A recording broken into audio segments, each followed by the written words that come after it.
तुम्हारे घर बेटी पैदा हुई है और तुम सोच रहे हो कि ऐसा क्यों हुआ, तो उसका कारण जान लो भक्तों। रात का समय था। वैकुंठ लोक में अद्भुत शांति फैली हुई थी। चारों ओर दिव्य प्रकाश बिखरा हुआ था। शेष नाग पर विराजमान भगवान विष्णु ध्यान मग्न थे और उनके चरणों के पास माता लक्ष्मी बैठी थीं। लेकिन उस दिन माता लक्ष्मी के चेहरे पर एक गहरी जिज्ञासा थी। उन्होंने देखा कि पृथ्वी पर एक छोटे से गांव में एक गरीब आदमी अपनी नवजात बेटी को गोद में लेकर रो रहा था। वह दुखी था क्योंकि उसके घर बेटा नहीं, बेटी पैदा हुई थी। माता लक्ष्मी से यह देखा नहीं गया। उन्होंने भगवान विष्णु से कहा, प्रभु, पृथ्वी पर लोग बेटी के जन्म पर दुखी क्यों हो जाते हैं, जबकि मैं तो स्वयं एक स्त्री स्वरूप हूं। फिर भी लोग यह क्यों नहीं समझते कि बेटी का जन्म अभिशाप नहीं, वरदान होता है। भगवान विष्णु मुस्कुराए। उन्होंने कहा, देवी, यह प्रश्न नया नहीं है। युगों से मनुष्य इस रहस्य को नहीं समझ पाया कि बेटी केवल जन्म नहीं लेती, वह अपने साथ पिता के भाग्य का द्वार भी खोलती है। गरुड़ पुराण में भी इसका संकेत दिया गया है। आज मैं तुम्हें एक ऐसी कथा सुनाता हूँ जिसे सुनकर तुम्हारा हृदय भर आएगा और पृथ्वी के लोग भी समझ जाएंगे कि बेटी के जन्म लेते ही बाप की किस्मत क्यों बदलने लगती है। माता लक्ष्मी ने उत्सुक होकर कहा, प्रभु, मैं यह कथा अवश्य सुनना चाहती हूँ। भगवान विष्णु ने अपनी आंखें बंद की और तभी उनके सामने एक अद्भुत दृश्य प्रकट होने लगा। बहुत समय पहले पृथ्वी पर एक छोटा सा गांव था, सूर्यपुर। उस गांव में मोहन नाम का एक गरीब आदमी रहता था। उसके पास न खेत था न धन। वह गांव में मजदूरी करता था। कभी किसी के खेत में काम करता तो कभी लकड़ी काट कर बेचता। उसकी पत्नी का नाम सीता था। दोनों के विवाह को कई वर्ष हो चुके थे, लेकिन उन्हें संतान नहीं थी। गांव के लोग ताने मारते थे, लगता है तुम्हारे भाग्य में संतान नहीं है, तुम्हारा घर कभी नहीं बसेगा, भगवान तुमसे नाराज हैं। मोहन बाहर से मुस्कुरा देता, लेकिन रात को चुपके से रोता था। हर सोमवार वह शिव मंदिर जाता, हर एकादशी को व्रत रखता, हर पूर्णिमा को नदी में स्नान करता। उसकी एक ही प्रार्थना थी, हे प्रभु, चाहे मुझे कुछ मत देना, लेकिन एक संतान दे दो। एक दिन गांव में एक वृद्ध साधु आए। उनके चेहरे पर तेज था। उन्होंने मोहन को देखा और कहा, तुम इतने दुखी क्यों हो? मोहन ने हाथ जोड़कर कहा, महाराज, मेरे पास सब कुछ नहीं है, ये दुख नहीं, लेकिन मेरे घर में संतान नहीं है, यही पीड़ा है। साधु मुस्कुराए। उन्होंने अपनी झोली से तुलसी का एक पत्ता निकाला और मोहन को देते हुए बोले, इसे अपनी पत्नी को खिला देना, अगले वर्ष तुम्हारे घर संतान जन्म लेगी। लेकिन याद रखना, जो आए उसे भगवान का प्रसाद समझना। मोहन खुशी से झूम उठा। वह घर आया, उसने सारी बात सीता को बताई। दोनों ने श्रद्धा से वह तुलसी पत्र ग्रहण किया। समय बीतता गया। कुछ महीनों बाद सीता गर्भवती हो गई। पूरे घर में खुशी फैल गई। मोहन हर दिन भगवान का धन्यवाद करता, लेकिन गांव वाले फिर भी कहते, बस भगवान बेटा दे दे, तभी तुम्हारा भाग्य बदलेगा। अगर बेटी हुई तो और बोझ बढ़ जाएगा। धीरे धीरे ये बातें मोहन के मन में बैठने लगी। अब वह भी सोचने लगा, काश बेटा हो। 9 महीने बीत गए। वह दिन आ गया जब सीता को प्रसव पीड़ा हुई। गांव की दाई को बुलाया गया। मोहन घर के बाहर बेचैनी से चक्कर काट रहा था। उसका दिल जोर जोर से धड़क रहा था। कुछ देर बाद अंदर से बच्चे के रोने की आवाज आई। मोहन खुशी से दरवाजे की ओर भागा। तभी दाई बाहर आई और बोली, बधाई हो, लक्ष्मी आई है। मोहन का चेहरा एकदम उतर गया। मतलब बेटी हुई है? दाई ने कहा, हाँ, बहुत सुंदर बेटी। लेकिन मोहन के मन में खुशी नहीं आई। उसे लगा जैसे उसकी सारी उम्मीदें टूट गई हों। उसने बेटी को गोद में लेने तक से मना कर दिया। रात को वह घर के बाहर बैठा था। उसकी आंखों में आंसू थे। वह आसमान की ओर देखकर बोला, हे भगवान, मैंने तुमसे बेटा मांगा था, तुमने मुझे बेटी क्यों दी? उसी समय आकाश में बिजली चमकी, तेज हवा चलने लगी। मोहन को ऐसा लगा जैसे कोई अदृश्य आवाज उससे कह रही हो, जिसे तू बोझ समझ रहा है वही तेरे भाग्य का कारण बनेगी। लेकिन मोहन ने उस आवाज पर ध्यान नहीं दिया। उसने बेटी का नाम भी मन से नहीं रखा। सीता ने ही उसका नाम रखा, गौरी। गौरी के जन्म के अगले ही दिन गांव में एक अमीर व्यापारी आया। उसकी बैलगाड़ी कीचड़ में फंस गई थी। मोहन वहीं पास में खड़ा था। उसने मदद की और बैलगाड़ी निकाल दी। व्यापारी खुश हो गया। उसने मोहन से पूछा, तुम क्या करते हो? मोहन ने कहा, मजदूरी करता हूँ। व्यापारी बोला, आज से तुम मेरे साथ काम करोगे। मुझे एक ईमानदार आदमी चाहिए। मोहन को पहली बार पक्की नौकरी मिल गई। घर आकर सीता बोली, देखा, हमारी बेटी के जन्म के अगले ही दिन यह शुभ समाचार मिला। लेकिन मोहन बोला, यह तो बस संयोग है। कुछ दिनों बाद मोहन जिस व्यापारी के यहाँ काम करता था, उसने उससे कहा, मैं शहर जा रहा हूँ, मेरे पास एक पुराना गोदाम है, अगर तुम चाहो तो वहां रह सकते हो। मोहन उस गोदाम को देखने गया। गोदाम पुराना था, दीवारें टूटी हुई थीं। सफाई करते समय अचानक उसे जमीन के नीचे एक लोहे का बक्सा मिला। जब उसने बक्सा खोला तो उसमें पुराने चांदी के सिक्के थे।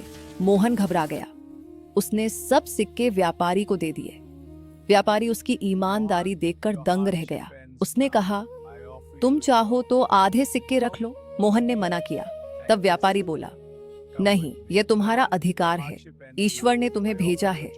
उस दिन पहली बार मोहन के हाथ में इतना धन आया। सीता ने फिर कहा, यह सब गौरी के आने के बाद हुआ है। मोहन कुछ नहीं बोला, लेकिन उसके मन में पहली बार हल्की सी बात बैठी, क्या सचमुच बेटी भाग्य बदलती है? भगवान विष्णु माता लक्ष्मी से कहते हैं, देवी गरुड़ पुराण में कहा गया है कि जहां कन्या जन्म लेती है वहां स्वयं लक्ष्मी किसी न किसी रूप में प्रवेश करती है। लेकिन मनुष्य अपनी आंखों से नहीं, अपने अहंकार से देखता है, इसलिए वह उस कृपा को पहचान नहीं पाता। माता लक्ष्मी ने धीरे से पूछा, फिर क्या मोहन ने अपनी बेटी को स्वीकार कर लिया? भगवान विष्णु बोले, अभी नहीं देवी, क्योंकि मनुष्य को सत्य समझने के लिए कई परीक्षाओं से गुजरना पड़ता है। गौरी बड़ी होने लगी, समय बीतता गया। गौरी अब 5 साल की हो चुकी थी। वह बहुत भोली थी, उसकी आंखों में चमक थी। वह हर सुबह उठकर सबसे पहले अपने पिता के पास जाती और कहती, बाबा उठो ना।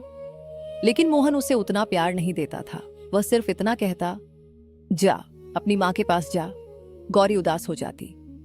एक दिन गांव में भयंकर सूखा पड़ गया। खेत सूख गए। लोगों के पास खाने को अनाज नहीं बचा। व्यापारी का व्यापार भी बंद हो गया। मोहन फिर से बेरोजगार हो गया।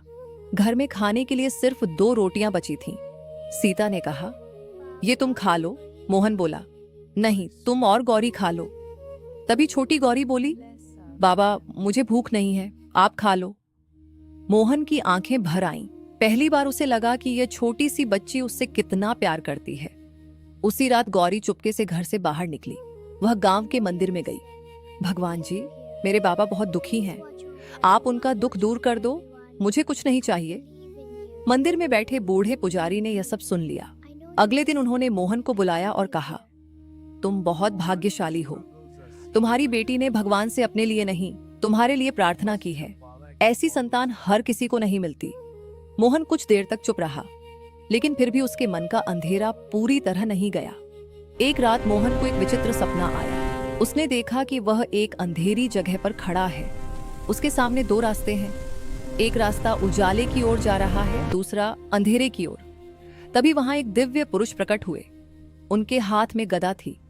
वे यमदूत जैसे लग रहे थे। उन्होंने कहा, मोहन, क्या तुम जानते हो कि तुम्हारे भाग्य में इतना परिवर्तन क्यों आया? मोहन बोला, नहीं। दिव्य पुरुष बोले, गरुड़ पुराण में लिखा है कि जब कोई कन्या जन्म लेती है तो वह अपने पिता के पुराने पापों को कम करने आती है। वह अपने साथ ऐसा पुण्य लेकर आती है जिससे पिता के जीवन के बंद दरवाजे खुलने लगते हैं। मोहन हैरान होकर बोला, क्या मेरी बेटी भी? दिव्य पुरुष बोले, हाँ, अगर गौरी तुम्हारे घर ना आती तो तुम आज भी दुखी होते। तुम्हें काम नहीं मिलता, धन नहीं मिलता, तुम्हारा घर सूनेपन में डूबा रहता। मोहन ने कांपते हुए पूछा, तो फिर मैं उससे प्यार क्यों नहीं कर पाया? दिव्य पुरुष बोले, क्योंकि मनुष्य समाज की बात सुनता है, भगवान की नहीं। इतना कहकर वह दिव्य पुरुष गायब हो गए। मोहन की आंख खुल गई। उसके माथे पर पसीना था। वह तुरंत उठा और गौरी के पास गया। वह सो रही थी। उसके छोटे छोटे हाथ थे। चेहरे पर मासूमियत थी। मोहन पहली बार उसके सिर पर हाथ फेरते हुए रो पड़ा। उसने धीरे से कहा, मुझे माफ कर दे बेटी। कुछ दिनों बाद गांव में खबर फैली कि राजा के सैनिक आने वाले हैं। राजा ने घोषणा की थी कि गांव से कुछ लोगों को शहर ले जाया जाएगा। क्योंकि वहां एक बड़ा काम होना था। सैनिक आए। उन्होंने गांव के कई लोगों को पकड़ लिया। मोहन भी उनमें था। सीता रोने लगी। गौरी अपने पिता का हाथ पकड़कर बोली, बाबा आप मत जाओ। लेकिन सैनिक उसे ले गए। मोहन को शहर के एक पुराने किले में काम करने भेजा गया। वहां बहुत कठिन मेहनत करनी पड़ती थी। कई लोग बीमार पड़ गए। एक दिन किले की दीवार टूट गई और कई मजदूर उसके नीचे दब गए। मोहन भी वहीं था। उसे लगा कि अब उसकी मृत्यु निश्चित है। तभी अचानक उसे अपनी जेब में कुछ महसूस हुआ। उसने हाथ डाला। उसमें एक छोटी सी लाल डोरी थी। यह वही डोरी थी जो गौरी ने जाते समय उसके हाथ में बांधी थी। उसने कहा था, बाबा इसे मत उतारना, इससे भगवान आपकी रक्षा करेंगे। अचानक दीवार का एक बड़ा पत्थर मोहन के सिर पर गिरने ही वाला था कि वह किसी दूसरी दिशा में लुढ़क गया। मोहन बच गया। बाकी लोग आश्चर्य में थे। मोहन समझ गया उसकी रक्षा उसकी बेटी के प्रेम ने की है। गौरी रोज मंदिर जाती, रोज भगवान से कहती, मेरे बाबा को जल्दी वापस भेज दो। एक दिन मंदिर में वही वृद्ध साधु फिर आए जिन्होंने कभी तुलसी का पत्ता दिया था। उन्होंने गौरी को देखा और मुस्कुराए। उन्होंने कहा, तुम वही बच्ची हो ना जो अपने पिता के लिए रोती रहती हो? गौरी ने सिर हिलाया। साधु बोले, डर मत, तुम्हारे पिता जल्दी लौट आएंगे क्योंकि तुम साधारण बच्ची नहीं हो। गौरी ने पूछा, मैं कौन हूं? साधु बोले, तुम उस घर की लक्ष्मी हो जहां तुम्हारा जन्म हुआ है। कुछ महीनों बाद मोहन वापस गांव लौटा, लेकिन अब वह पहले वाला मोहन नहीं था। जैसे ही उसने गौरी को देखा, वह दौड़कर उसे अपनी गोद में उठा लिया। वह रोते हुए बोला, मेरी बच्ची, तूने मुझे बचा लिया। गांव वाले हैरान थे। जो आदमी कभी बेटी के जन्म पर दुखी था, वही आज अपनी बेटी को सीने से लगाए घूम रहा था। अब मोहन हर किसी से कहता, जिस घर में बेटी जन्म लेती है वहां भगवान खुद कृपा बरसाते हैं। मैंने अपनी आंखों से देखा है। लेकिन गांव के कुछ लोग अभी भी नहीं माने। उन्होंने कहा, अगर बेटी इतनी शुभ होती है तो हर गरीब आदमी अमीर क्यों नहीं हो जाता? मोहन ने कहा, क्योंकि बेटी सिर्फ धन नहीं लाती, वह सोच बदलती है, घर में प्रेम लाती है, पिता को इंसान बनाती है, और यही सबसे बड़ा भाग्य है।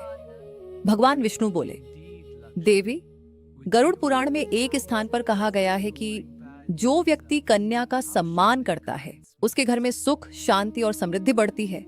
लेकिन जो कन्या को बोझ समझता है उसके जीवन से धीरे धीरे आनंद चला जाता है। माता लक्ष्मी बोली, प्रभु, क्या इसलिए लोग कहते हैं कि बेटी लक्ष्मी का रूप होती है? भगवान विष्णु मुस्कुराए, हाँ देवी, क्योंकि बेटी केवल एक बच्ची नहीं होती, वह पिता के कठोर हृदय को प्रेम सिखाने आती है। वह उस घर में प्रकाश लेकर आती है जहां पहले अंधेरा था। एक दिन गौरी बहुत बीमार पड़ गई। गांव के वैद्य ने कहा, अगर सुबह तक इसकी तबीयत नहीं सुधरी तो मुश्किल हो सकती है। मोहन घबरा गया। वह सारी रात गौरी के सिरहाने बैठा रहा। पहली बार उसने भगवान से रो रो कर कहा, हे भगवान, मेरी उम्र भी मेरी बेटी को दे दो, इससे कुछ मत होने देना। उसने महसूस किया कि वह अपनी बेटी के बिना जी ही नहीं सकता। सुबह होने से पहले अचानक गौरी की आंखें खुली। उसने कमजोर आवाज में कहा, बाबा, आप रो क्यों रहे हो? मोहन ने उसे गले लगा लिया। उस दिन उसने मन ही मन प्रण लिया, आज से मैं कभी बेटी और बेटे में फर्क नहीं करूंगा। समय बीता। गौरी बड़ी हो गई। वह पढ़ने में बहुत तेज थी। गांव में स्कूल नहीं था, फिर भी वह पास के शहर जाकर पढ़ाई करती थी। मोहन उसके लिए रोज कई किलोमीटर पैदल चलता। एक दिन गौरी ने परीक्षा में पूरे जिले में पहला स्थान प्राप्त किया। गांव में पहली बार किसी लड़की ने ऐसा किया था। राजा ने उसे सम्मानित किया। राजा ने मोहन से पूछा, तुम्हारी बेटी इतनी होशियार कैसे बनी? मोहन मुस्कुराकर बोला, महाराज, ये मेरी बेटी नहीं, मेरे भाग्य की रोशनी है। धीरे धीरे गौरी बड़ी अधिकारी बन गई। उसने गांव में स्कूल बनवाया, अस्पताल बनवाया और सबसे पहले मंदिर के बाहर एक पत्थर पर लिखवाया, जिस घर में बेटी का जन्म हो वहां दुख नहीं, उत्सव मनाना चाहिए। कथा समाप्त हुई। माता लक्ष्मी की आंखों में आंसू थे। उन्होंने कहा, प्रभु, अब मैं समझ गई, बेटी के जन्म के साथ केवल एक बच्ची नहीं आती, वह पिता के जीवन का नया अध्याय लेकर आती है। भगवान विष्णु बोले, हाँ देवी, कई बार मनुष्य सोचता है कि उसकी किस्मत अचानक बदल गई, लेकिन वह यह नहीं देख पाता कि उसके घर आई छोटी सी बेटी ही उस बदलाव का कारण है। फिर फिर भगवान विष्णु ने पृथ्वी की ओर देखते हुए कहा, जो पिता बेटी के जन्म पर दुखी होता है वह अपने ही भाग्य का अपमान करता है, क्योंकि बेटी के कदमों के साथ घर में केवल लक्ष्मी नहीं आती, ईश्वर का आशीर्वाद भी आता है। और उसी क्षण पृथ्वी पर एक घर में फिर एक बेटी का जन्म हुआ। घर वाले पहले उदास हुए, लेकिन तभी उस बच्ची ने अपनी छोटी सी आंखें खोली और जैसे मुस्कुरा दी, क्योंकि शायद उसे पता था कि एक दिन वही अपने पिता की किस्मत बदलने वाली है। दोस्तों, अब तो आप समझ ही चुके होंगे कि किस प्रकार एक बेटी अपने पिता के लिए भाग्यशाली होती है। अगर आपको यह वीडियो अच्छी लगी है तो कमेंट में लिखे जय श्री हरि, और जिनके घर बेटी का जन्म हुआ है उसे यह वीडियो जरूर भेजें।